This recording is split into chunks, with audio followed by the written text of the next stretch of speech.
Hey guys, tonight we're going to explore the strangely soothing, almost obsessively orderly streets of an ancient megacity you've probably heard of but can't quite place, Mohenjo-Daro. Imagine standing on a vast, flat plain under a hazy sun, the air thick with the scent of damp earth and baking dust. In the distance, a geometric anomaly rises from the landscape. A city not of shimmering marble or towering stone, but of humble, uniform, baked brick. We're going to wander its grid-like avenues, peek into its private courtyards, and unravel the quiet mysteries of a civilization that valued order and water above all else. Let's be honest. Dropped into this world 4,500 years ago with your modern immune system and a complete inability to tell a harmless water buffalo from one that wants to turn you into a modern art installation, you probably wouldn't survive the first week. But from the safety of your bed, it's a dream.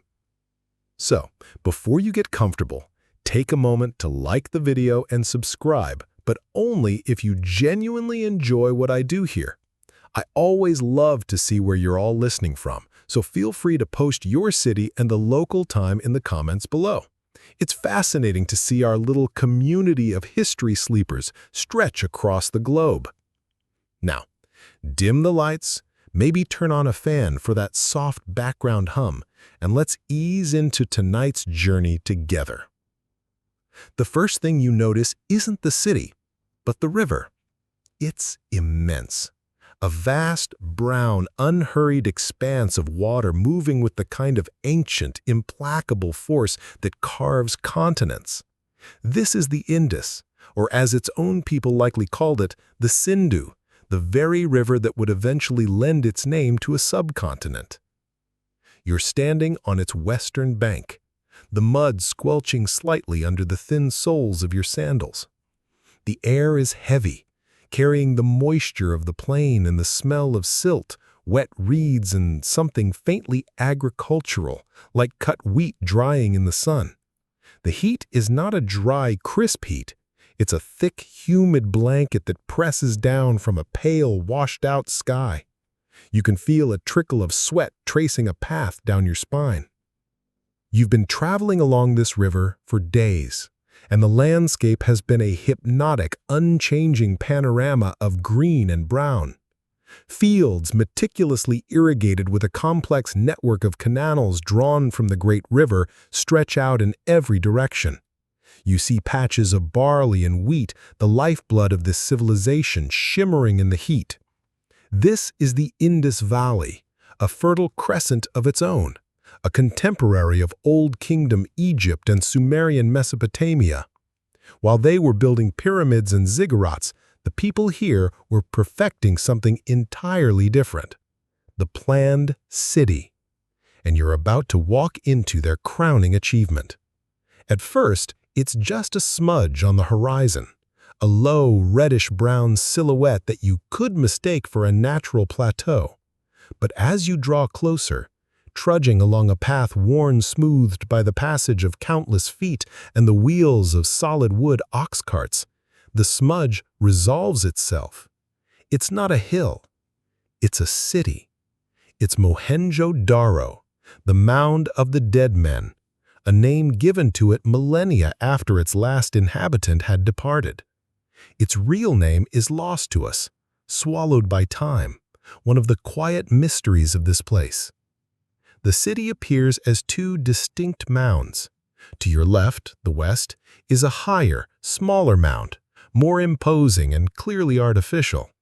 This is the so-called citadel. To your right, the east, is a much broader, lower, but vastly more expansive area, the lower town. The entire impression is one of manufactured flatness and deliberate angles, a stark contrast to the organic, meandering course of the river beside you. There are no soaring towers, no grand temples reaching for the gods, no monumental statues of kings.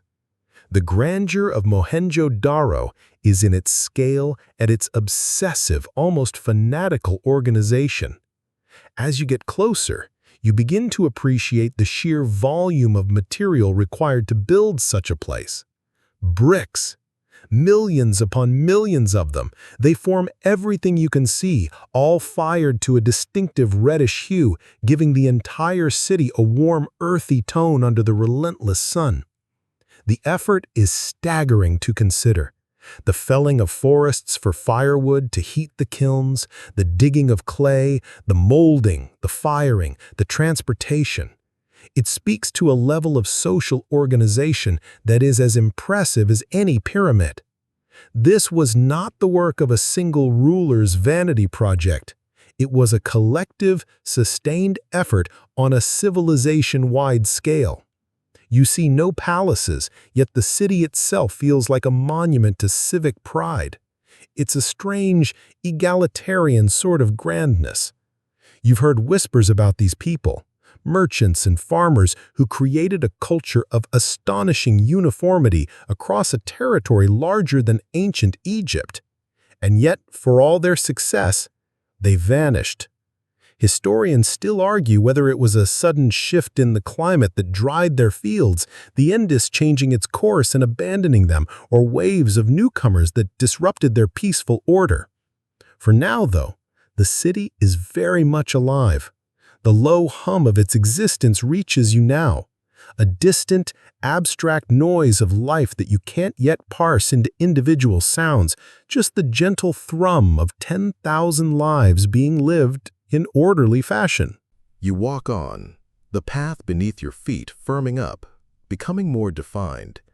It's clear you're now on a major approach road. The hum of the city intensifies, and you can begin to pick out individual threads of sound.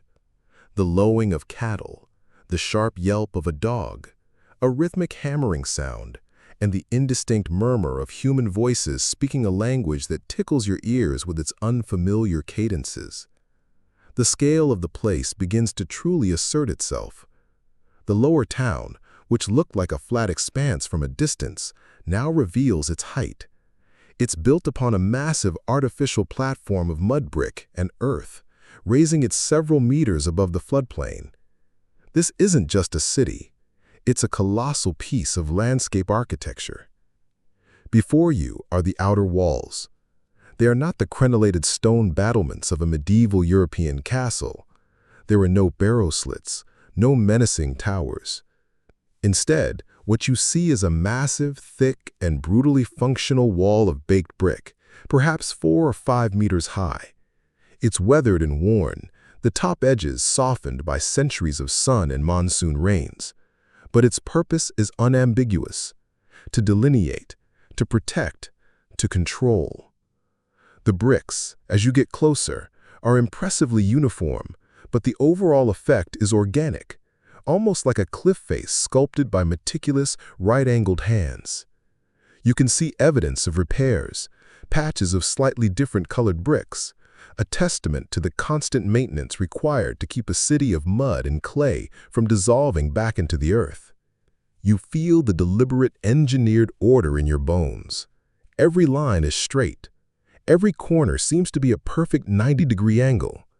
This is profoundly unnatural for a city of this age. Most ancient urban centers grew organically, like a fungus, spreading outwards from a central point, with streets that follow the contours of the land or old footpaths. They're charmingly chaotic. Mohenjo-Daro is the opposite. It feels as if a single, determined mind with a deep love for geometry laid out the entire blueprint before a single brick was ever placed. It's less a city and more a machine for living. There's no grand welcoming archway, no "Welcome to Mohenjo-Daro, population 40,000, please don't feed the zebu" sign. Its entrance is as functional as the rest of it, a simple, guarded break in the wall. This precision is a hallmark of the entire Harappan civilization, which stretched over 1 million square kilometers, an area far larger than its contemporaries in Egypt or Mesopotamia. From Shortagai in modern-day Afghanistan to Lothal in Gujarat, India, their cities shared this common love for urban planning, standardized weights and measures, and of course, these iconic bricks. Mohenjo-Daro, along with its sister city Harappa, was likely one of the great capitals, a center of administration and trade for a vast and surprisingly peaceful society. As you stand before the gate, you realize the entire city is a flood defense system. That's a quirky tidbit to chew on. The very foundation beneath your feet, this massive platform lifting thousands of homes above the plain, was likely designed to combat the greatest threat in this region, not invaders, but the Indus itself. The river was the source of all life, but its annual floods were notoriously violent and unpredictable. These people didn't just build a wall against the water. They built an entire city on a gigantic, purpose-built island of bricks. Some of the outer structures you see, which look like defensive bastions, may have been designed to break the force of the floodwaters, diverting them around the precious residential areas. Archaeologists debate whether these outer walls were primarily for military defense or for trade and flood control. The general lack of weapons, armor, or battle scenes in their art suggests they were a remarkably non-militaristic culture. The walls might have been more like a customs barrier, a way to regulate the flow of goods and people, funneling merchants and their caravans through specific, taxable checkpoints. An ox cart rumbles past you, its solid wooden wheels groaning in protest. The driver, a man with a dark, weathered face and a simple cotton loincloth, gives you a cursory glance, his expression unreadable, before turning his attention back to guiding his two massive zebu, their distinctive humps swaying with each step. The dust he kicks up is fine and reddish, and it settles on your skin, a fine grime that instantly mixes with your sweat. The heat radiating from the brick walls is palpable, like standing next to a recently used oven. You've officially reached the perimeter. The sounds from within are clearer now, the clang of a metalsmith's hammer, the high-pitched chatter of children, the general unceasing buzz of commerce and daily life. You are a stranger at the gates of a well-oiled 4,500-year-old machine, and it's time to step inside. You step through the gap in the wall, and the world changes.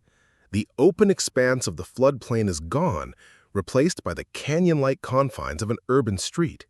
The noise, which was a general hum from outside, now surrounds you, echoing off the high brick walls.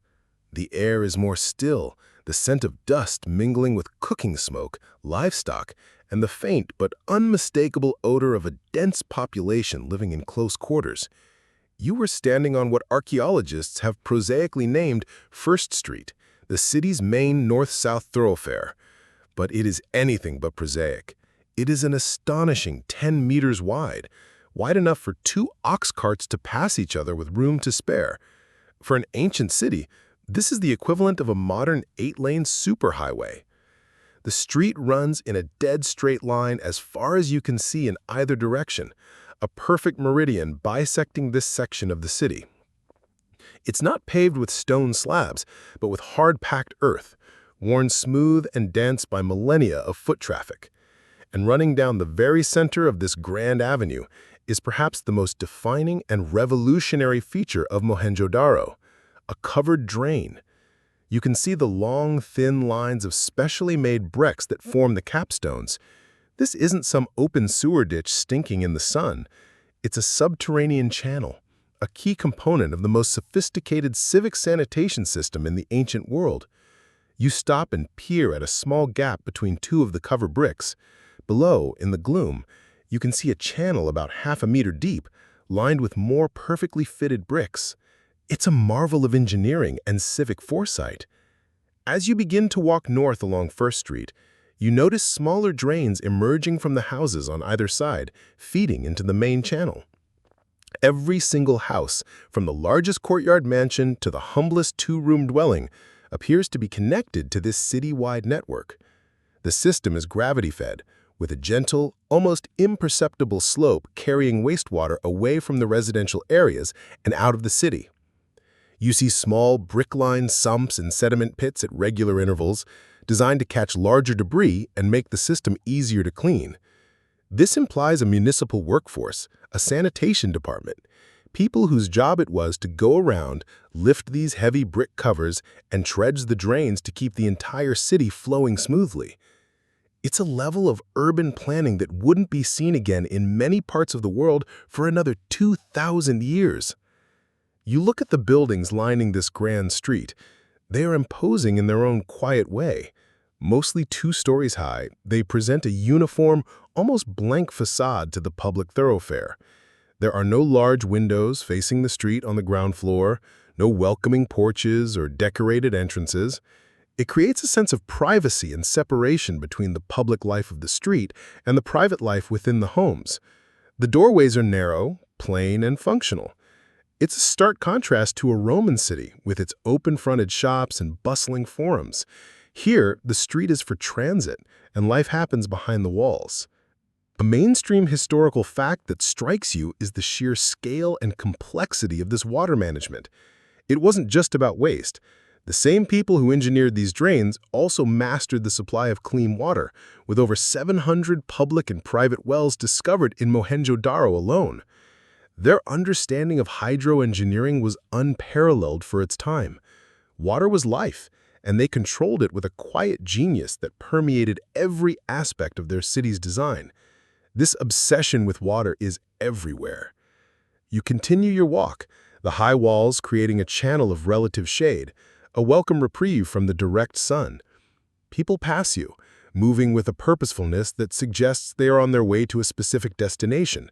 Merchants, laborers, perhaps a priest or administrator, judging by his more elaborate, though still simple, cotton robe. They are not unfriendly, but they do not meet your gaze for long. There is a sense of reserved politeness, of a society that values order over effusive interaction in the public square. Here's a quirky tidbit. Some of the drains show evidence of being lined with bitumen, a natural tar for waterproofing. This material had to be imported, likely from Mesopotamia or areas in modern-day Baluchistan. It shows the incredible reach of their trade networks. They were willing to transport a sticky, messy substance over hundreds of kilometers just to make their drains a little bit better. It's like ordering high-end sealant from another continent for your municipal sewer project. That's dedication to quality infrastructure. Historians still argue whether the extreme uniformity of cities like Mohenjo-Daro points to a powerful, centralized state or a deeply ingrained cultural and religious ideology that valued order and conformity. Was there a line of Harappan kings demanding every brick be the exact same size? Or did everyone just agree that this was the right and proper way to do things? The lack of palaces and royal tombs makes the first option difficult to prove, leaving the mystery of their political structure hanging in the thick, dusty air.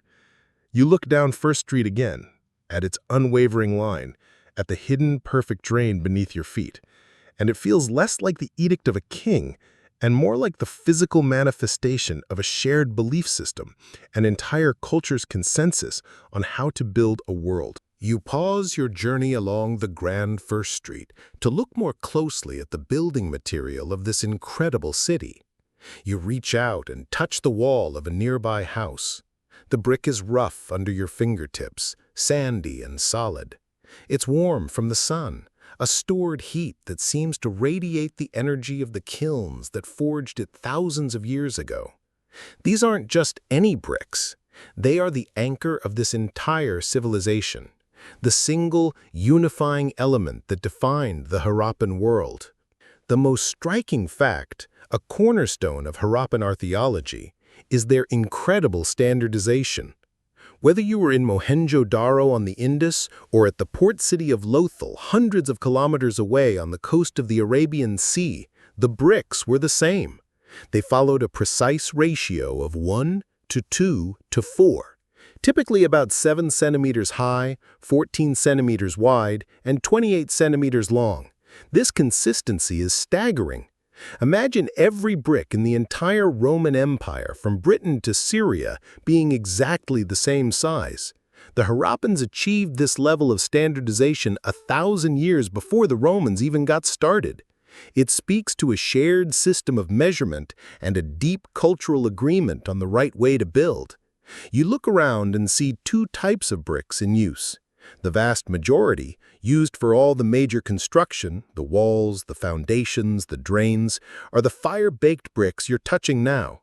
They are hard, durable, and relatively water-resistant, which is crucial in a city built to withstand monsoons and floods. But you can also spot in some of the interior walls or foundations a different kind of brick. These are mud bricks, simply formed from clay and left to dry in the sun. They're cheaper and easier to produce, but far less durable. The Harappans used them intelligently, reserving the expensive, high-quality baked bricks for surfaces exposed to the elements or requiring structural strength, and using the simpler sun-dried bricks as infill or for internal structures. It was a clever, cost-effective system. It's the ancient equivalent of using concrete for your foundation and drywall for your interior partitions. You crouch down to get a better look at the mortar holding the bricks together. It's not a cement-based mortar as we would know it, but a simple mud mortar. The joints are incredibly fine, the bricks fitted together with a precision that suggests a high level of skill among the masons. They didn't slather on thick layers of mortar to cover up imperfections. They made the bricks so uniform that they fit together almost perfectly on their own. The wall is a testament to the quiet pride of its builders. You can even see on one of the bricks near the base a partial fingerprint, an accidental impression left by the person who molded this very block of clay thousands of years ago. It's a sudden, intimate connection to the past, a reminder that this vast, impersonal city was built by human hands. Here's a quirky tidbit for you. Archaeologists have found bricks with the paw prints of dogs or cats that walked across them while they were laid out to dry. It's a charming, accidental piece of history. Imagine Harappan brickmaker, his day's work laid out in neat rows under the sun, shouting in frustration as a stray dog happily trots across his wet bricks, leaving a permanent record of its mischief for future generations to discover. You can almost hear the ancient grumbling. The sheer number of bricks required is mind-boggling. It has been estimated that building just the foundations of the Great Bath on the Citadel would have required over 1.5 million bricks.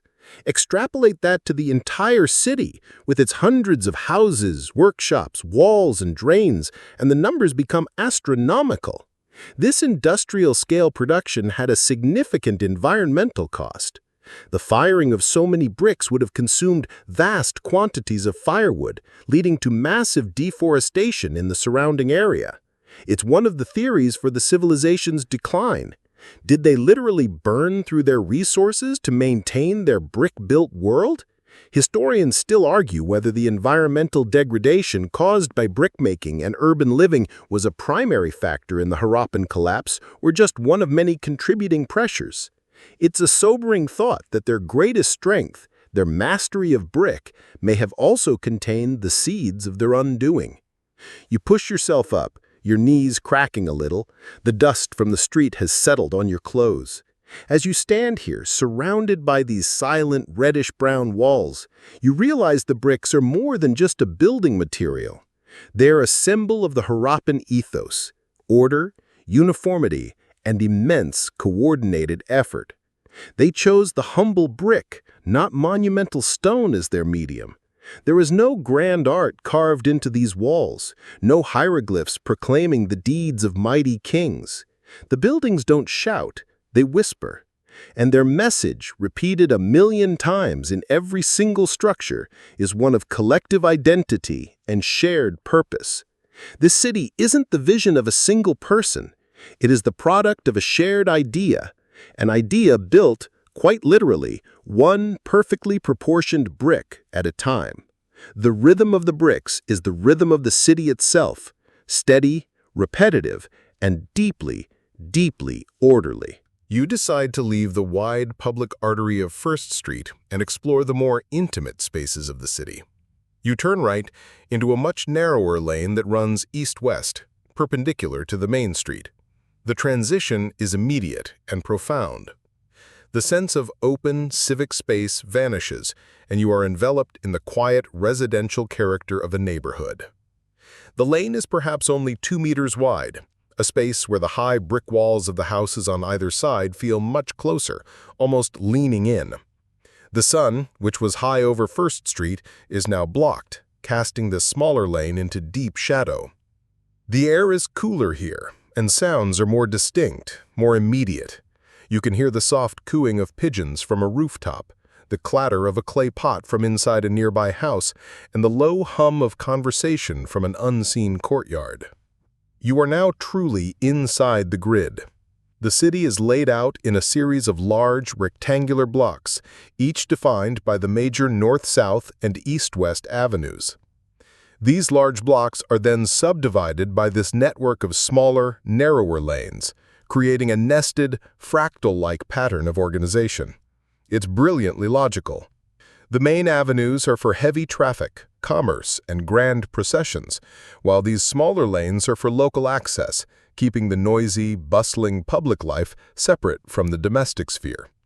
Walking here feels like stepping off a main road into a quiet cul-de-sac. The ground under your feet is still packed earth, but it's less even here, sloping gently towards a narrow, open drain that runs along one side of the lane. This smaller channel, unlike the grand covered sewer of First Street, is a simple V-shaped gully lined with bricks. It would have carried household wastewater, from washing, cooking, and perhaps even the second-story bathrooms you'll see later, out to the larger subterranean drains on the main avenues. Every single lane seems to have one. The comprehensive nature of this system is what continues to impress. No corner of the city, no matter how small or seemingly insignificant, was left out of the master plan. You notice the corners of the buildings at the intersection you just left. They are rounded. The bricks have been specially shaped or laid to create a smooth, curved corner where the narrow lane meets the main street. This is a subtle but incredibly thoughtful piece of urban design. The rounded corners would have made it easier for the long, cumbersome ox carts to make the turn without snagging their wheels or damaging the buildings. It's a small detail, but it reveals a deep understanding of the practical challenges of urban life. These weren't just abstract planners.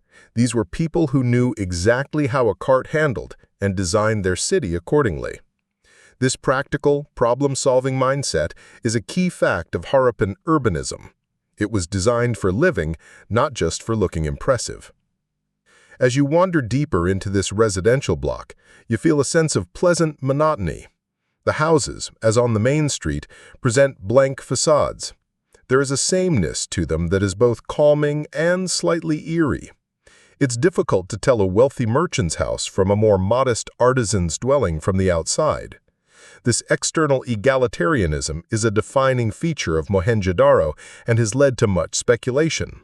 Was it a society with a relatively flat social structure, or did they simply value privacy so much that they eschewed any outward display of wealth? This leads to a quirky and slightly disgusting tidbit about their plumbing. Some houses had chutes made of terracotta pipes or lined with brick running down the outside of the walls. These were garbage chutes.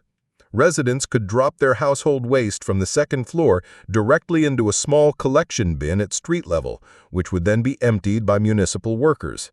It's a brilliantly convenient system, but it also means the quiet lanes, while free of cart traffic, might have their own unique and pungent aroma, especially on a hot day.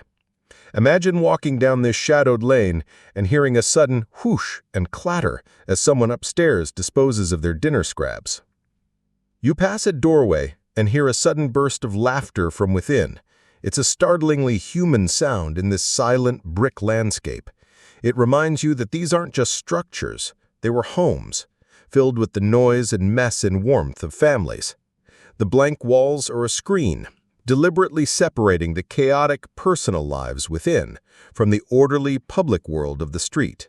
It's a social architecture as much as a physical one. The function of the grid itself is a source of ongoing debate. Historians still argue whether this rigid layout was primarily for social control, making it easy for a ruling authority to monitor and police the populace, or if it was rooted in cosmological beliefs. Many ancient cultures aligned their cities with cardinal directions for religious reasons, believing it mirrored the order of the heavens. The strict north-south, east-west orientation of Mohenjo-Daro could be a reflection of a deeply held belief system where aligning your city with the cosmos was essential for its prosperity and stability. Was it about controlling people, or was it about harmonizing with the universe? Without a deciphered script, the true purpose behind the grid remains one of the city's most profound and tantalizing questions. You look up at the sliver of pale sky visible between the high walls and wonder what stars they watched and what cosmic order they sought to replicate here on this dusty plain. You continue your walk down the narrow residential lane, the silence broken only by the soft scrape of your sandals on the packed earth and the distant, muffled sounds of life from behind the walls. It's this blankness that truly captivates you now. House after house, you pass the same featureless, high brick walls. There are no windows on the ground floor. None. Not a single opening to let in light or air from the street, or to allow a curious passerby a peek inside. The only breaks in the monotonous brickwork are the occasional narrow doorway. This architectural choice creates a powerful sense of privacy and introspection. The message is clear. The street is for movement, but life is not lived on the street. It's a profound contrast to other ancient cultures, or even modern cities, where storefronts, porches, and large windows create a constant interplay between public and private space. Here, the boundary is absolute. The faceless facade is a shield, turning the entire city into a collection of discrete, self-contained worlds. You try to imagine what it would feel like to live here, to walk these lanes every day. Would the uniformity be comforting, a sign of a stable and predictable world? Or would it feel oppressive, a constant architectural reminder of the need to conform? You run your hand along the wall again. The bricks are solid, real. There is no plaster or paint, just the raw, honest texture of the fired clay. This lack of ornamentation is striking. In Egypt, walls were covered in hieroglyphs and vibrant paintings of gods and pharaohs. In Mesopotamia, they were decorated with glazed bricks forming images of lions and dragons. Here, the wall itself is the statement. Its strength, its precision, its uniformity, these are the qualities that were valued. It's a kind of ancient minimalism. You stop at one of the doorways. It's surprisingly small, not much wider than your shoulders. The lintel is a thick slab of wood, now long gone, but you can see the space it once occupied. The door itself would have been a simple wooden plank on a pivot hinge. There's no frame, no decoration, just a simple hole in the wall. The threshold is raised a few inches from the street, likely to prevent rainwater and dust from blowing inside. This simple, unadorned entrance reinforces the sense of a world turned inward. It's not an invitation, it's merely an access point. A key historical fact about Harappan society is its apparent lack of monumental art glorifying individuals. We have no giant statues of kings, no carved reliefs of great battles, no inscriptions boasting of a ruler's accomplishments. Their art was small, personal, and portable, intricate seals, terracotta figurines, delicate jewelry. This faceless quality extends from their street-level architecture to their entire political identity. It's led some to call them a faceless or anonymous civilization, which is not to say they lacked identity, but that their identity was collective rather than individualistic. Now for a quirky and slightly unsettling tidbit. Some of the walls in Mohenjo-Daro are incredibly thick, over a meter in some places. While this adds to structural stability, one fringe theory suggests it was also for soundproofing. In such a densely packed city, thick walls would have provided a significant acoustic buffer, enhancing the privacy that was so clearly valued. It's a strange thought. Ancient architects considering the acoustics of urban living. Were they the inventors of the first noise cancellation walls? Probably not, but it highlights how the design of these houses was centered on creating a tranquil interior space, shielded from the noise and intrusion of the outside world, including the neighbors. You notice something else about the doorways.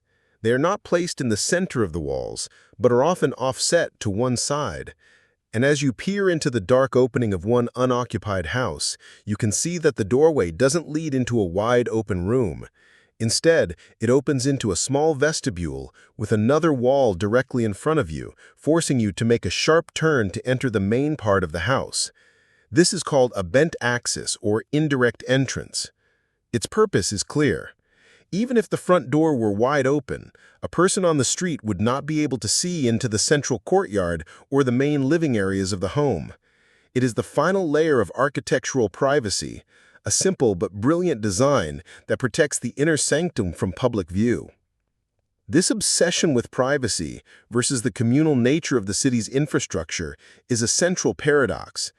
Historians still argue whether this architectural uniformity and privacy was a sign of an egalitarian society where no one was permitted to ostensibly display wealth, or if it was the opposite, a way for a rigid social hierarchy to maintain its separation from the common populace without needing overt displays of power like palaces. Did everyone live in similar houses because they were social equals, or because strict social rules enforced by a priestly or administrative class demanded this conformity? The blank walls offer no easy answers. They keep their secrets as well today as they did 4,500 years ago. You look down the long, shadowed lane at the endless silent brick and feel the weight of that mystery. You find a doorway that stands slightly ajar, the ancient wooden plank long since turned to dust. Hesitantly, you step over the raised threshold and through the narrow opening. The immediate effect is one of disorientation. Just as you suspected, you are not in a room, but a small, cramped vestibule. A solid brick wall stands directly in front of you, blocking any view of the interior. The light from the street is instantly cut off, and you are plunged into cool, relative darkness. You have to make a sharp left turn to proceed. This is the bent axis entrance in practice, and it is startlingly effective. It's a physical manifestation of the transition from the public to the private world. After making the turn, you take a few more steps and emerge into the heart of the home, a square, open-to-the-sky courtyard. The change is dramatic. After the dim, narrow confines of the street and the vestibule, the sudden brightness of the courtyard is almost blinding. The pale, hazy sky is framed by the high walls of the surrounding rooms. This is where the life of the house is centered. The blank, forbidding exterior was just a shell. The true home is this open, airy space.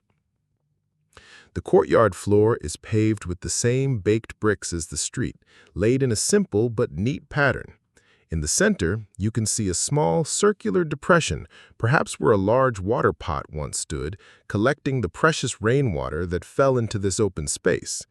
The air here is warmer than in the shaded lane, and it smells of baked earth and dormant dust. You can imagine it as a bustling hub of domestic activity. Women grinding grain on a saddle quern in one corner, children playing under the watchful eye of a parent, the rhythmic clack of a loom coming from one of the shaded rooms. This courtyard was the household's living room, kitchen, and workshop all rolled into one. Rooms open onto this central courtyard from all sides. Their doorways are simple, rectangular openings. Peeking into one, you see a small, dark space, likely a bedroom or storage area. The walls are thick, and with no windows to the outside, the rooms would have been dark and cool, providing a welcome escape from the intense summer heat. The primary source of light and ventilation for the entire ground floor was the courtyard itself. This design is perfectly adapted to the hot, sunny climate of the Indus Valley. It's a model of passive cooling and ventilation that modern architects still admire. One of the most remarkable facts about these homes is that many of them had a dedicated bathing area and a toilet. In one corner of the courtyard, you see a small room, its floor paved with carefully fitted bricks and sloped towards a small hole in the corner. This hole connects directly to a terracotta pipe or brick-lined channel that runs through the wall and empties into the street drain you saw earlier. This was a private bathroom. Some even had seats made of brick. The sheer sophistication is incredible. While a king in Europe, thousands of years later, would still be using a chamber pot in a drafty castle, the average citizen of Mohenjo-Daro had an indoor bathroom with running water for drainage. And now for a slightly bizarre and admittedly speculative quirky tidbit. Some of the floors in these bathing rooms are so finely paved and waterproofed that archaeologists have wondered if they were designed for more than just a quick splash with a bucket. It's been suggested they might have practiced something akin to water-intensive rituals or personal grooming that required a truly waterproof space. Think of the mess if you were trying to apply that crocodile dung sunscreen we joked about in other episodes. You'd want a floor you could easily swill down. It's a funny thought, but it points to a culture that was deeply comfortable with and knowledgeable about the use of water in daily life. You look up and notice something else. In one corner of the courtyard, a steep, narrow staircase rises against the wall. The treads are high and tight, made of solid brick. This staircase leads to a second story, or perhaps just to a flat roof that served as another living and sleeping space. Many, if not most, of the houses in Mohenjo-Daro were 2 stories high. This is where the bedrooms might have been, catching the evening breezes. Sleeping on the roof during the hot season is a practice still common in many parts of South Asia today. From the upper floor, you would have had a view not of the street, but of the other rooftops and courtyards, a sea of private worlds, each with its own open patch of sky. Historians still argue about the function of some of the rooms within these houses. While some are clearly identifiable as kitchens with hearths and bathrooms with drains, others are more ambiguous. Were they storerooms, workshops for home-based craft production, or were they dedicated spaces for household religious rituals? The discovery of small terracotta figurines, mostly of women or animals, in many houses suggests a rich domestic spiritual life. But whether certain rooms were set aside as formal shrines remains a topic of debate. Without any written texts to guide them, archaeologists are left to interpret the silent language of the bricks, trying to reconstruct the daily patterns of family, work, and worship that once filled these now empty spaces. You stand in the center of the silent courtyard and try to imagine the echoes of that life. You step out of the quiet residential courtyard, back into the narrow lane. The brief immersion in a private, domestic world is over, and you are once again a traveler in the public spaces of the city. You continue your walk, leaving the purely residential block behind. The character of the neighborhood begins to change subtly. The houses are still built in the same uniform style, with their blank facades and hidden courtyards, but you start to notice differences at street level. Piles of what look like discarded raw materials, chipped stones, broken shells, fragments of pottery, are clustered near some of the doorways. The air, which in the residential lane smelled faintly of dust and cooking smoke, now carries a sharper, more industrial scent. The acrid smell of a kiln, the fine dust of worked stone, the metallic tang of copper. You have wandered into a craftsman's quarter. Mohenjo-Daro was not just an administrative and residential center, it was a major hub of industrial production. The sounds here are different too. The muffled domestic noises are replaced by more rhythmic, repetitive sounds. You can almost hear them echoing across the millennia. The sharp tink, tink, tink of a flint tool chipping away at a stone, the steady grinding of a potter's wheel, the roar of a furnace, and the hiss of hot metal quenching in water. You pass a building that seems to be the source of a lot of this industrial detritus. In the street outside its doorway are thousands of tiny, microscopic flakes of a reddish-orange stone. This is carnelian, a semi-precious gemstone highly prized throughout the ancient world. Inside this unassuming brick building, artisans would have been practicing their incredibly specialized craft, bead making. This is one of the signature industries of the Harappan civilization. They were the undisputed masters of producing long, elegant carnelian beads, a product that was exported as far as Mesopotamia. An excavated bead from the royal tombs of in modern-day Iraq was chemically traced back to the Indus Valley. That's a mainstream historical fact that beautifully illustrates the vast trade network these people were part of. A bead made in the workshop you're standing in front of might have ended up around the neck of a Sumerian queen. The process was painstaking. The raw carnelian nodules would be carefully heated to enhance their deep red color. Then a skilled artisan would use fine flint or bronze tools to chip away at the stone, slowly drilling a hole through its length. This was the hardest part. The holes were often incredibly long and perfectly straight, a feat of craftsmanship that still baffles researchers.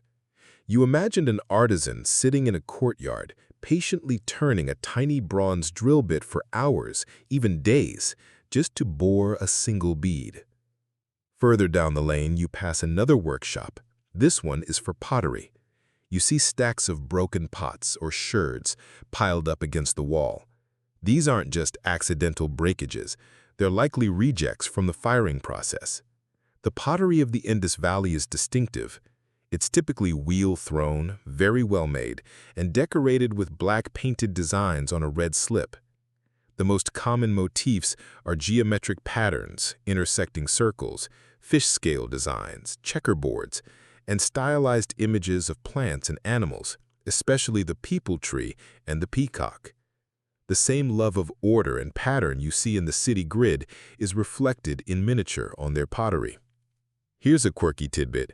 Among the many terracotta objects found are small, detailed models of ox carts, exactly like the ones that would have rumbled down First Street. They have movable wheels and are almost like ancient toys.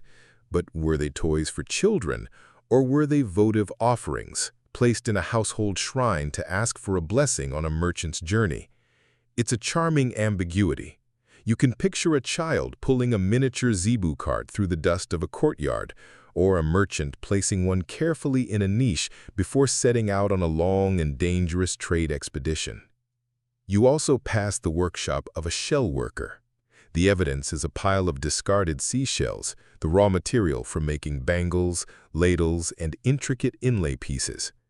These shells had to be transported from the coast, hundreds of kilometers to the south. Then you pass the workshop of a coppersmith. You can see greenish stains on the ground from oxidized copper and fragments of the small clay crucibles used to melt the metal. They were skilled metallurgists, producing not just tools like axes, chisels, and fishhooks, but also beautiful bronze sculptures, like the famous dancing girl statue. The concentration of these workshops in specific areas of the city suggests a well-organized system of production, perhaps even craft guilds. Historians still argue whether these artisans were independent contractors working for themselves and selling their goods in a market, or if they were attached to a larger institution, like a temple or an administrative body, that controlled the procurement of raw materials and the distribution of finished goods. The extreme standardization of some products, like the bricks and weights, suggests a high degree of central control, but the variety and creativity in other crafts, like pottery and figurines, hints at a more decentralized entrepreneurial spirit. Was this a command economy or a free market? The silent workshops offer clues, but no definitive answer. You linger for a moment, trying to absorb the phantom sounds and smells of this ancient industrial park, a place of immense skill and quiet, productive labor. You leave the artisan quarter behind, the phantom sounds of industry fading, replaced again by the quieter hum of daily life. The sun is higher in the sky now, and the heat is becoming more intense. The shade of the narrow lanes is a blessing. You feel a growing thirst, and as if on cue, you see a small group of people gathered ahead. They are clustered around a circular structure that breaks the linear pattern of the street. It's a public well. You approach and see that it is a masterpiece of brick masonry. The well shaft is perfectly circular, lined with specially shaped, wedge-like bricks that fit together to form a smooth, strong cylinder that descends deep into the earth. The wellhead, the part you see at street level, is a low, circular wall of brick, its top surface grooved and worn smooth by the countless ropes that have been dragged across it over centuries. The ground around the well is damp, a patch of darker earth in the dusty lane, evidence of the inevitable spills and splashes from water collection. This is one of over 700 wells discovered in Mohenjo-Daro. The sheer number is astounding. It works out to roughly 1 well for every 3 houses. This decentralized water supply is a key feature of the city. While some larger houses had their own private wells in their courtyards, the vast majority of the population relied on these shared public wells, conveniently located throughout the residential neighborhoods. It's another example of the city's brilliant civic planning. No one had to walk very far to get fresh, clean water. The wells tapped into the groundwater table, providing a reliable source of water year-round, even when the river was low. You watch the scene at the wellhead.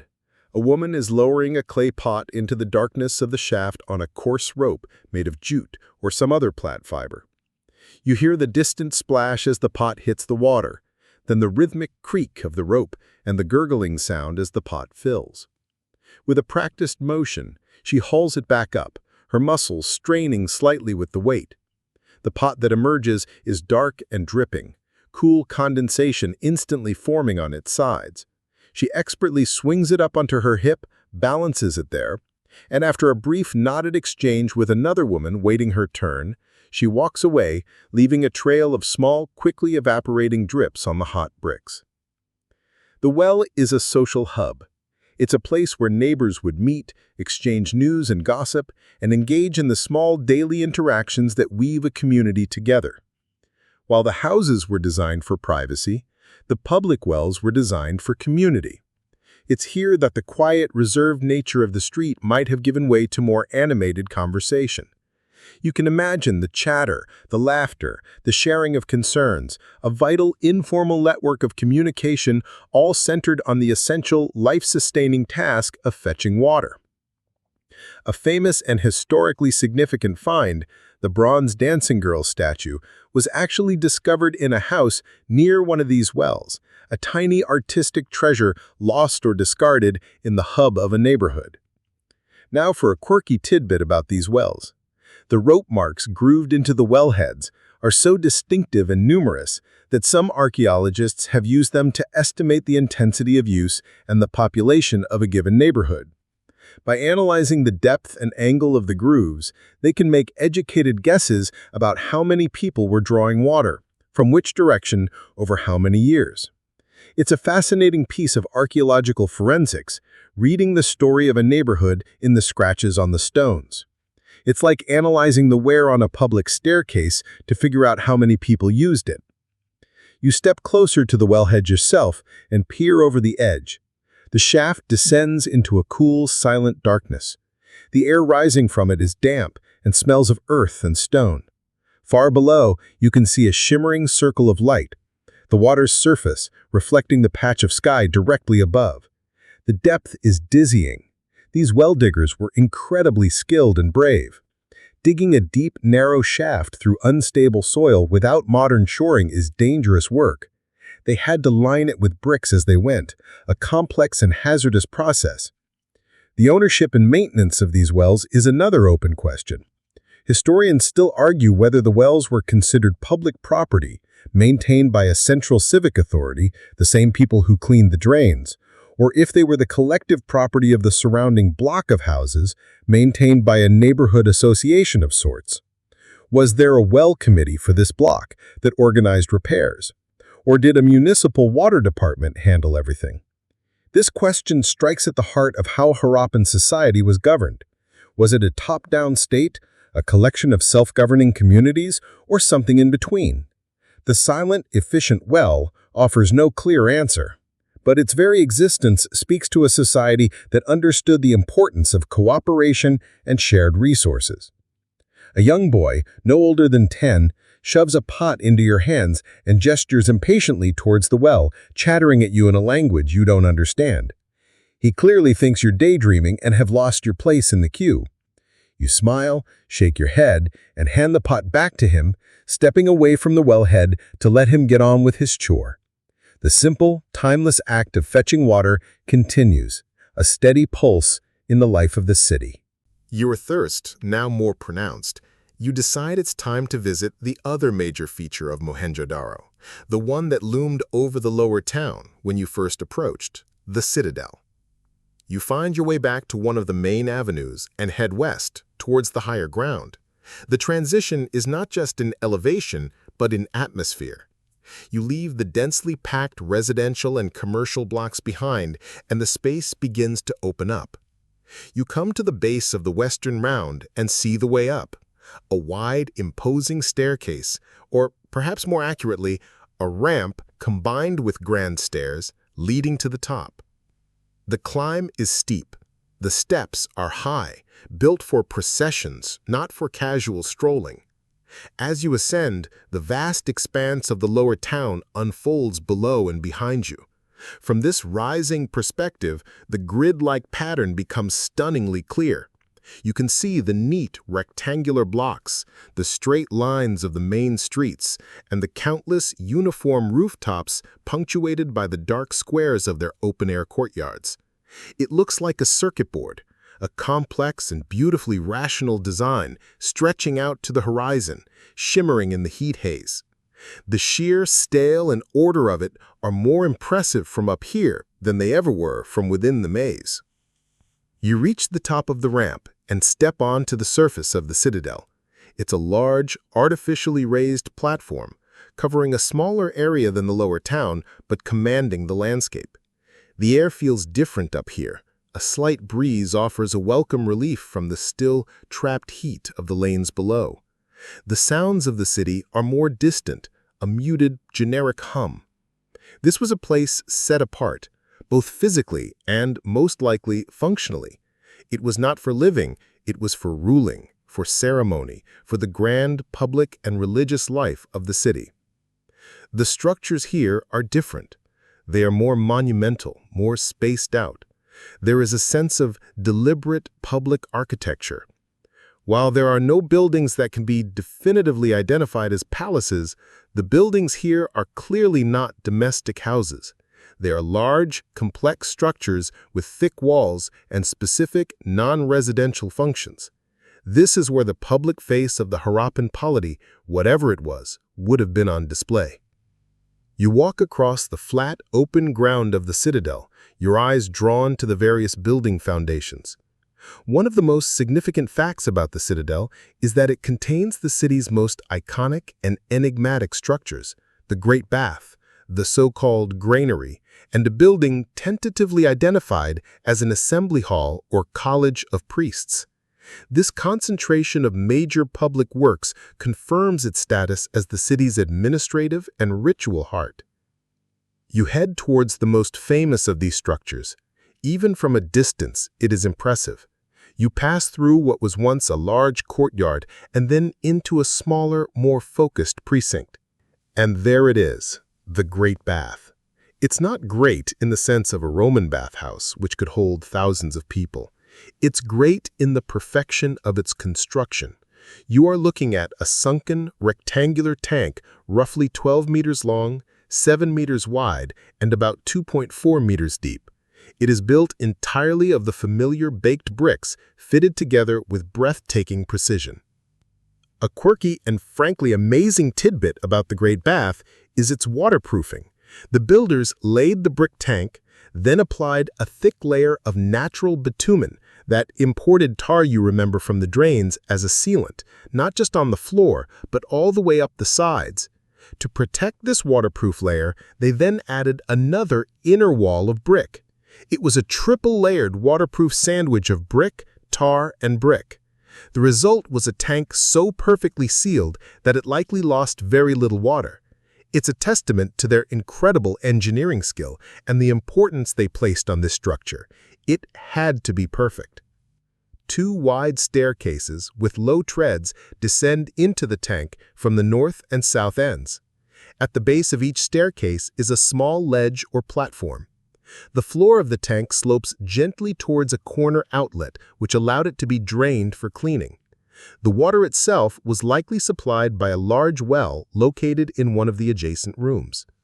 Surrounding the tank on all sides was a colonnade, a covered portico with square pillars, the bases of which you can still see. Behind the colonnade were a series of small rooms. One of these rooms contained the well. Others have puzzled archaeologists. Some have small paved floors and drains, almost like private changing rooms or individual bathrooms. The whole complex is self-contained and clearly designed for a very specific purpose.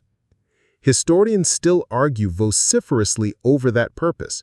Was the Great Bath for personal hygiene, a sort of exclusive club for the city's elite? Or was it, as most scholars now believe, for ritual purification? In modern Hinduism, ritual bathing in sacred tanks or rivers is a central practice used to cleanse the body and spirit before worship. It's highly probable that the Great Bath served a similar function. A priest or a ruler might have bathed here to achieve a state of ritual purity before performing an important ceremony. The surrounding rooms could have been for priests or other officiants. The entire structure feels sacred. It's not a swimming pool. It has the solemn, dignified air of a temple. You stand at its edge, looking down into the empty, silent basin, and try to imagine the solemn, sacred rites that once took place here at the very heart of this mysterious civilization. You pull your gaze away from the mesmerizing geometry of the Great Bath and walk around the perimeter of its precinct. The sun beats down on the open platform of the citadel, and the baked earth radiates a dry heat. You can see the careful planning everywhere, the way the surrounding rooms and corridors are laid out in a precise interlocking pattern. You pass the room with the well that supplied the bath, its circular brick opening, a dark eye staring up from the floor. You can almost hear the splash and echo as buckets were lowered to fill the great tank, a ceremonial and laborious process. The entire area of the Great Bath is enclosed, accessible only through specific entrances. It was a space designed to control access, to separate the sacred from the profane, the initiated from the uninitiated. The brick pillars that once supported the roof of the surrounding cloister are gone, but their square bases remain, a ghostly footprint of the original architecture. You can imagine walking here in the shade of the portico, the cool, still water of the bath at the center, the atmosphere one of quiet reverence. The walls of the small surrounding rooms are thick, suggesting a need for privacy. Perhaps they were where ceremonial garments were stored, or where priests prepared for the rituals. You leave the immediate vicinity of the bath and continue exploring the citadel. Not far away, you see another set of ruins, equally impressive in their scale but very different in their layout. This is the structure that early excavators, particularly Sir Mortimer Wheeler, famously identified as the granary. You walk towards its massive foundations. What you see is not a single large building, but a colossal podium made of brick, crisscrossed by a series of narrow intersecting passageways. The foundation consists of 27 rectangular blocks of brick arranged in 3 rows of 9. These blocks would have supported a massive wooden superstructure, which has long since rotted away.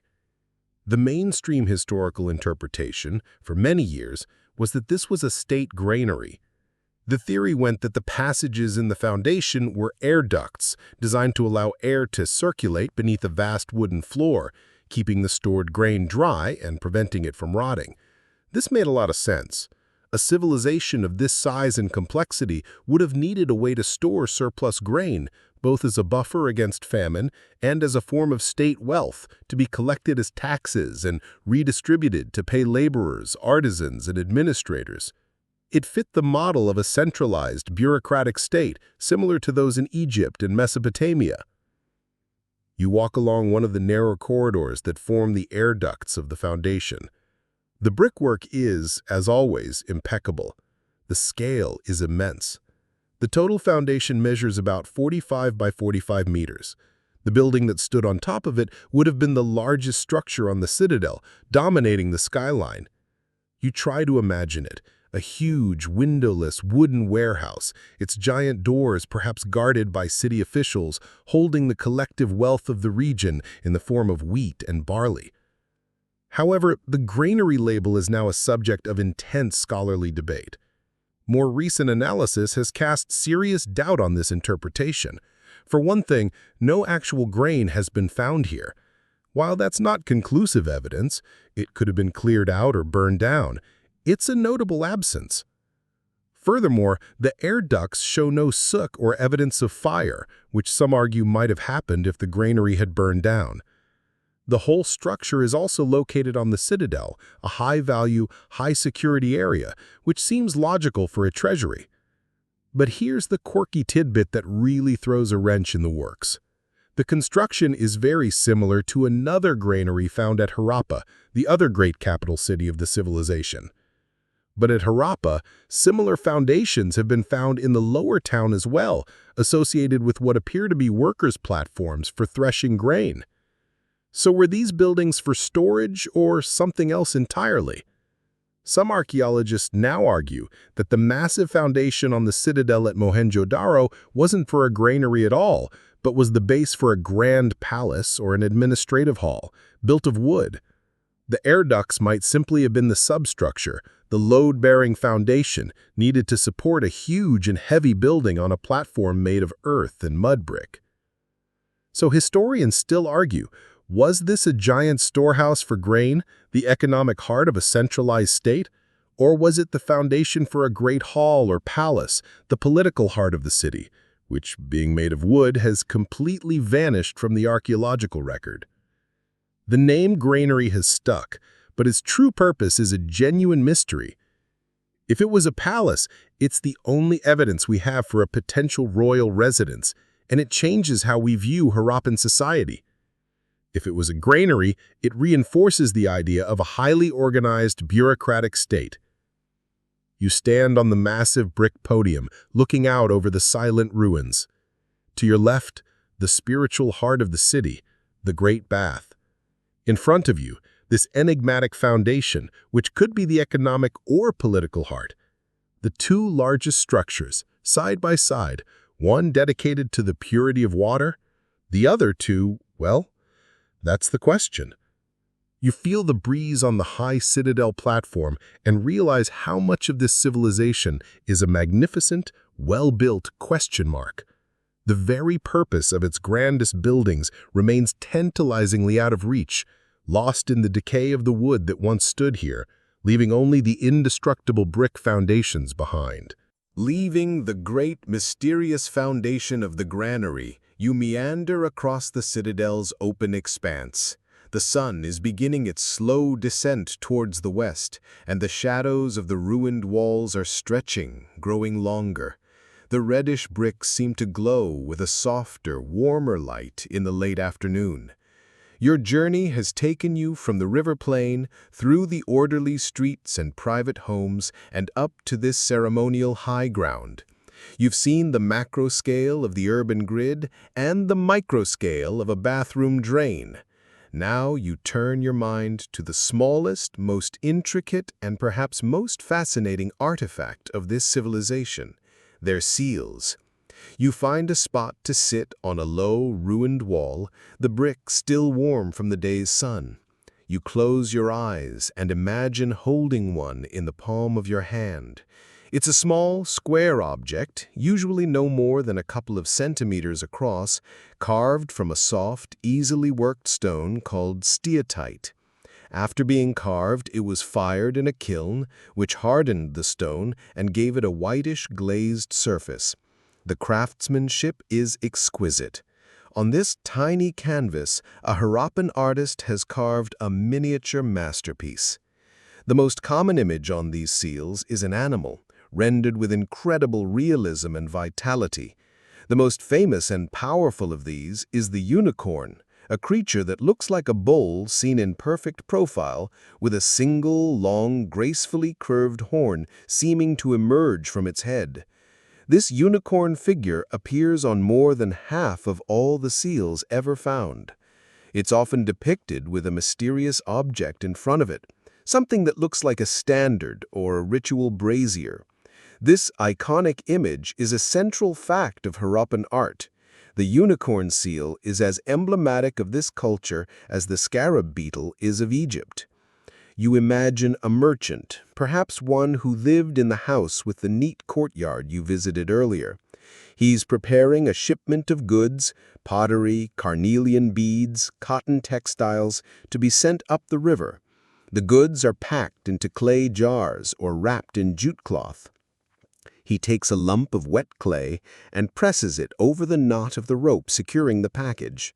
Then he takes his personal seal from a pouch at his belt.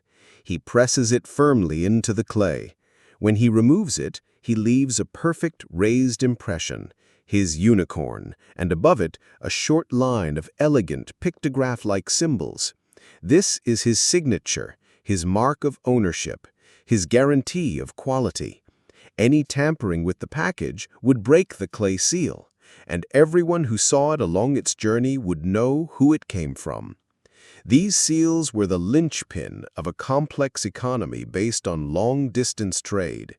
They were used to stamp clay tags, called boule, on goods, effectively acting as a combination of a company logo, a bill of lading, and a security seal.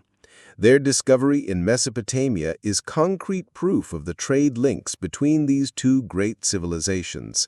But they were likely more than just commercial tools. The images must have had meaning. Did a certain animal represent a particular family, a clan, or a merchant guild? Was the unicorn the symbol of a ruling elite? And that brings you to the line of symbols carved above the animal. This is the Indus script, the great silent puzzle of Harappan civilization. It's a beautiful, elegant script made up of around 400 unique signs. Some seem to be pictures of objects, a fish, a jar, a person, while others are more abstract, geometric shapes. You can see it clearly in your mind's eye, a line of characters that is tantalizingly close to being understood, yet remains completely undeciphered. This is the single greatest barrier to our understanding of the Harappan people. We can study their bricks, their drains, their pottery, but we cannot hear their voice. We don't know their name for their own city, the names of their kings or gods, their poetry, their history, their laws. All of it is locked away in these short, enigmatic inscriptions. Here's a quirky tidbit. One of the most famous and debated seals, known as the Pashupati seal, depicts a seated figure with a horned headdress surrounded by animals, a tiger, an elephant, a rhinoceros, and a buffalo. Early excavators identified this figure as a proto-Shiva, a very early form of the great Hindu god who is known as Pashupati, the Lord of Animals. This interpretation is hugely influential, but also highly contested. Is it a god, a shaman, a yogi, or just a mythological hero? The seal offers a tantalizing glimpse into their religious beliefs, but one that is maddeningly open to interpretation. The quest to decipher the Indus script is one of the great scholarly detective stories of our time. Cryptographers, linguists, and archaeologists have been trying for a century. The main problem is that all the known inscriptions are incredibly short, mostly just the 4 to 5 characters found on the seals.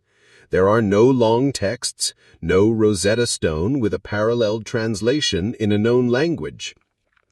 Historians still argue whether the script is even a true writing system capable of expressing complex language, a logo-syllabic system like Egyptian hieroglyphics, or if it's just a system of symbols like heraldic crests or astronomical signs that don't represent a spoken language at all. The discovery of a single long-form text could crack the code and unlock the secrets of this entire civilization. Until then, every seal is a tiny, beautiful, frustrating mystery. You open your eyes. The sun is lower now, the light golden. The citadel is silent but for the whisper of the wind. You look out over the ruins and imagine thousands of these little seals in use every day, stamping, sealing, authenticating, a silent language that ran the economy, defined identities, and maybe even expressed devotion, its meaning now as lost as the wooden superstructure of the granary. It's the quietest, yet loudest question in this entire city.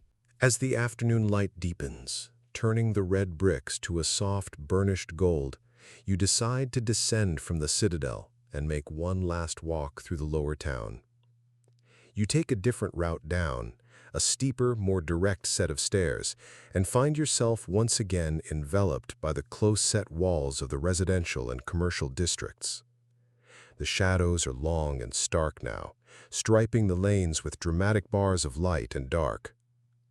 The air, which was a blanket of heat at midday, is beginning to cool. A gentle breeze finds its way through the grid, carrying with it the scents and sounds of the approaching evening. You close your eyes for a moment and try to push aside the grand architectural and archaeological questions. You stop trying to be a historian and simply try to be here. You focus on your other senses, trying to reconstruct the sensory tapestry of a typical evening in Mohenjo-Daro 4,500 years ago. The first thing you notice is the smell of cooking fires. As dusk approaches, 1,000 small hearths, tucked away in the courtyards of the houses you pass, would be coming to life. The smell is not of wood smoke. Remember, wood was a precious commodity, likely reserved for firing bricks and melting metal. Instead, the air is filled with the pungent, earthy scent of burning dried animal dung, a common and efficient fuel source still used across South Asia. It's a thick, slightly acrid smoke that hangs in the still air. Mixed with this is the aroma of the food itself, the nutty smell of baking flatbread, perhaps made from wheat or barley, on a hot clay griddle, the savory scent of a simmering lentil stew spiced with coriander or cumin, and maybe the faint, oily smell of fish being fried. Then you tune into the sounds. The industrial noises of the artisan workshops have ceased. The rhythmic tink-tink-tink of the bead maker and the clang of the coppersmith have fallen silent. The sounds of the evening are softer, more domestic. You hear the lowing of cattle being brought back from the pastures outside the city walls for the night, their hooves scuffing in the dust. You hear the bleating of goats and the clucking of chickens from within the courtyards. The high-pitched, energetic chatter of children playing a last game before being called inside for dinner echoes down the narrow lanes. And underneath it all is the constant soothing hum of human voices. The language is a ghost, a series of sounds and cadences that no one living has ever heard. Is it related to the Dravidian languages, now spoken mostly in southern India, as some linguists propose? Or is it something else entirely, and isolate with no surviving relatives? You can't understand a single word, but you can understand the tone. You can pick out the gentle murmur of a conversation between two neighbors leaning from their rooftops, the sharp call of a mother to her child, the sing-song cadence of a story being told. It's the universal music of a community at rest after a day's work. A mainstream fact is that the Harappans cultivated cotton and were likely the first civilization to weave it into textiles. You imagine the soft rustle of their simple cotton garments as people move about. A quirky and slightly speculative sensory detail comes to mind. What about the pests? In a city this dense, with its livestock, stored food, and open drains in the smaller lanes, there would have been flies, mosquitoes, and mice. You can almost feel the phantom annoyance of a fly buzzing near your ear. You might see a cat, and they did have domesticated cats, we know this from those paw prints on the bricks, slinking along a wall, its eyes glowing in the twilight on the hunt for a rodent. It's a less romantic detail, but a real one. The sounds of the city would have included the buzz of insects and the squeak of mice, a constant low-level reminder of the other inhabitants of this urban ecosystem. You open your eyes and continue your walk. You pass a public well where a few last-minute water gatherers are finishing their task, their conversations soft and subdued in the fading light. The streets are not empty, but they are no longer thoroughfares for commerce. They are now passages for people returning home. A man walks past you, a simple farming tool over his shoulder, his face tired but peaceful. A small group of men are gathered at a street corner, their heads close together, talking in low tones. Historians still argue about the social life of the city. Were the evenings a time for public gathering and socializing in the streets? Or did the Harappan love of privacy mean that once the day's work was done, everyone retreated into their family courtyards, bolting the doors behind them?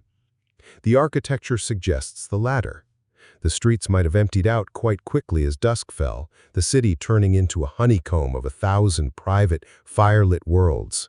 The sounds you hear might be the last vestiges of public life before the city pulls its cloak of privacy around itself for the night.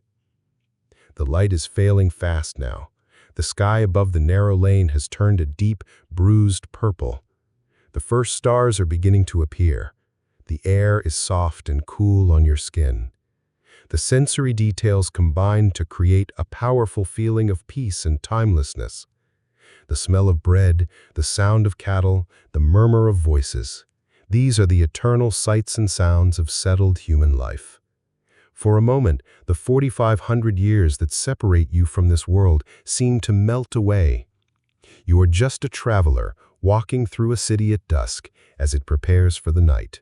The last vestiges of twilight fade from the sliver of sky visible above the lane. Darkness falls, and it's a profound, ancient darkness, unfiltered by the ambient glow of modern civilization. The city transforms once more.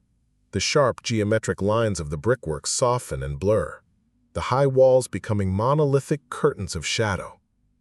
The only light comes from the flickering, warm orange glow of countless small flames, spilling out from the open courtyards and the occasional upper-story window. These are the flames of small, saucer-like terracotta lamps, simple clay bowls filled with vegetable oil, a wick of twisted cotton resting on the rim. Their light is soft and alive, dancing and casting restless shadows that make the familiar streets seem strange and mysterious. You navigate by this flickering light, your eyes slowly adjusting to the gloom. The city, which was a hive of organized activity by day, is now hushed. The sounds have changed again. The domestic chatter has subsided as families finish their evening meals. The dominant sound is now the gentle, ever-present hum of a language you don't understand, but it's quieter now, more intimate, coming from behind the walls rather than from the streets. You might hear the faint notes of music, perhaps the percussive rhythm of a small drum or the high, reedy sound of a flute, drifting from a courtyard where a family is gathered. You imagine the life inside one of those homes. The family is gathered in the courtyard, the only light from a single oil lamp placed in a niche in the wall. The air is cool. The adults are talking quietly, their faces illuminated in the gentle, flickering light. The children, sleepy after their meal, are curled up on woven mats. Perhaps a grandparent is telling a story, one of the myths or legends of their people, a story about the river, or the gods, or the strange unicorn creature that adorns their seals. These stories, the oral literature of the Harappan people, are now lost forever, as silent as their script. This intimate domestic scene is a core truth of Mohenjo-Daro. For all its grand planning and public works, it was, at its heart, a city of families. Its success was built on the foundation of these household units, each living out its life in its private brick-lined world. The strength of the city was the strength of its homes. You continue your walk, your footsteps echoing slightly in the quiet lane. You pass one of the public wells, now deserted. It is just a dark, circular hole in the ground, a silent mouth in the darkness. The social buzz of the day is gone, and the well has returned to being a simple piece of infrastructure, waiting for the morning. You think about the cycle of the city, the daily rhythm of work and rest, of public commerce and private life that has pulsed through these streets for centuries. A quirky and slightly eerie tidbit comes to you in the darkness. The Harappans were meticulous planners in life, and they were organized in death as well. While the cemeteries are located outside the main city walls, they show the same sense of order. The dead were typically buried in a simple north-south orientation, their heads to the north. They were often interred with a small collection of personal pottery, perhaps containing food and water for the afterlife. Unlike the Egyptians with their lavish tombs, Harappan burials were generally modest. However, some graves contained more pottery than others, and a few individuals were buried with simple personal ornaments, like a string of beads or a copper mirror. This suggests some degree of social differentiation, but not the vast gulf between rich and poor seen in other ancient societies. But here's the truly strange part. For a city of this size, which was inhabited for nearly 1,000 years, archaeologists have found remarkably few graves. The main cemetery at Mohenjo-Daro contains only a few hundred individuals. Where are the tens of thousands of others who must have lived and died here? Historians still argue intensely over this. Were there other cemeteries that have been washed away by the Indus or remain undiscovered? Did they practice other forms of mortuary rites like cremation that would leave little or no archaeological trace? The discovery of pots containing ash and bone fragments suggests cremation was indeed an option. The Mound of the Dead Men is a modern name, but the actual dead of Mohenjo-Daro are largely missing, another profound silence in a city full of them. You look up at the stars. With no light pollution, the night sky is a brilliant, crowded spectacle. The Milky Way is a luminous, milky river splashed across the darkness, a celestial counterpart to the great Indus River that flows just a few kilometers away. You wonder what constellations they saw in these same stars, what names they gave them, what stories they told about them. Did they use the stars to navigate their ships on the Arabian Sea, or to time their planting of their crops? Their rigid north-south alignment of the city suggests a deep awareness of cosmology and astronomy. The sky was likely as much a part of their world as the bricks in the water. You feel a sense of profound solitude, but not of loneliness. You are a silent observer watching a city sleep. The orderly grid, so clear and rational in the daylight, has dissolved into a labyrinth of shadow and flickering light. The city feels less like an engineering diagram and more like a living, breathing organism that has slowed its metabolism for the night. Its purpose for now is simply to rest. The night deepens, and a profound stillness settles over the city. The last notes of a distant flute have faded. The final conversations have murmured to a close. Now the only sounds are the soft whisper of the night breeze through the alleyways, the gentle chirp of crickets, and the distant, mournful howl of a jackal out on the plain. You find your way back to First Street, the great Central Avenue. In the starlight, it is a wide, pale ribbon of earth cutting through the immense darkness of the sleeping city. The high walls on either side are hulking, indistinct masses. It feels grand and empty, a stage after the play has ended. You begin to walk south, towards the edge of the city, your journey coming to a close. You look at the dark, silent facades of the houses. Behind each one lies a courtyard, now filled with sleeping families, their dreams filled with images and concerns you can never know. The merchant dreams of his cargo reaching its destination, the potter of a perfect firing, the child of a toy ox cart. The entire city is dreaming, its collective consciousness hovering in the cool night air. This is the moment when the true nature of the city feels most poignant. In the daylight, it was a testament to order, engineering, and social organization. At night, it's a monument to a lost world. Every silent brick is a question. Every dark doorway is a portal to a life you can only imagine. The success of the Harappan civilization is a well-established historical fact. For nearly 1,000 years, they thrived, maintaining a culture of incredible stability and uniformity over a vast territory. They were masters of water, trade, and urban planning. And then, they faded. You reach the southern edge of the city and stand once more at the Great Wall. You look back at the dark, sprawling mound. The end of Mohenjo-Daro was not a single dramatic event like the eruption of Vesuvius over Pompeii. There was no single, decisive battle that razed it to the ground.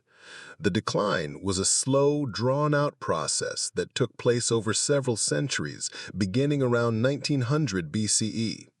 The city wasn't suddenly abandoned, it just wound down.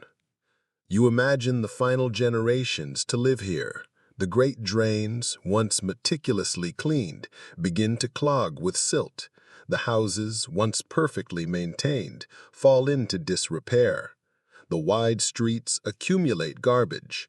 Later levels of excavation show a breakdown of the old order. New structures are built haphazardly on top of the old grand avenues, subdividing them. The beautiful, uniform bricks are replaced by shoddy, irregular ones. The city slowly becomes a slum version of its former self. The population dwindles, people begin to leave, drifting away to smaller villages in the east and south. The reasons for this decline are perhaps the most debated topic in all of Indus Valley studies. Was it climate change? Evidence suggests a major shift in weather patterns around this time, leading to a drying of the region and disrupting the monsoon-dependent agriculture. Was it the river? The Indus is notorious for changing its course, and it may have shifted away from the city, leaving it high and dry and cutting off its main artery of trade. Was it invasion? The old theory of a violent Aryan invasion championed by Mortimer Wheeler, who pointed to a few unburied skeletons as evidence of a final massacre, has been largely discredited. While new groups of people did migrate into the region, the evidence points to a long period of cultural overlap and integration, not a sudden, violent conquest. The most likely answer is that it was a combination of all these factors, a perfect storm of environmental change, the collapse of trade networks with Mesopotamia, and gradual societal shifts that eroded the authority or ideology that had held this meticulously ordered world together. The system was so integrated and uniform that when one part failed, it may have created a domino effect that brought the whole structure down.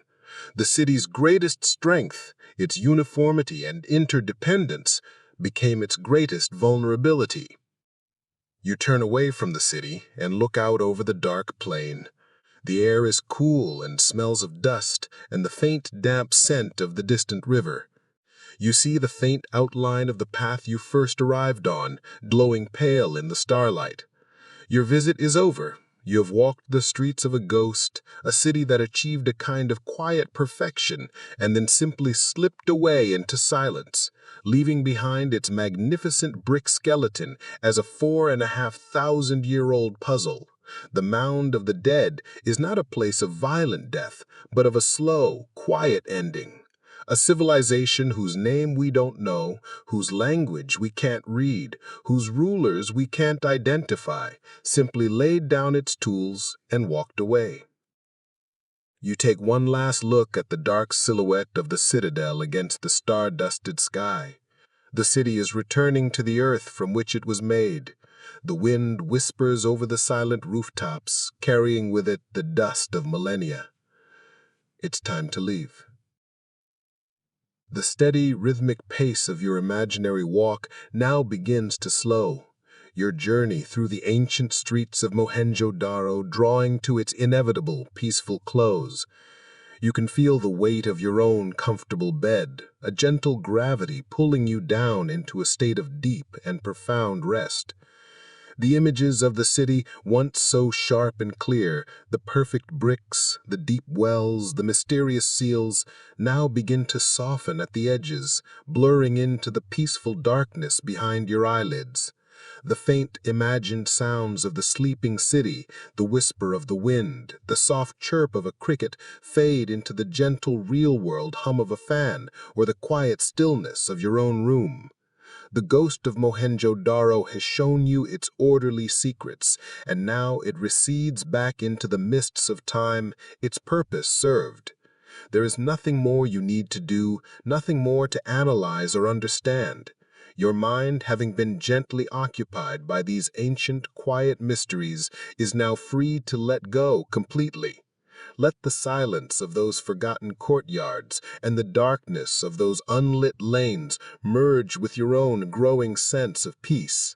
Allow the last thoughts of this lost civilization to drift away like dust on the night breeze, leaving only a calm, quiet space for you to inhabit as you drift further and further down into a deep and restorative sleep.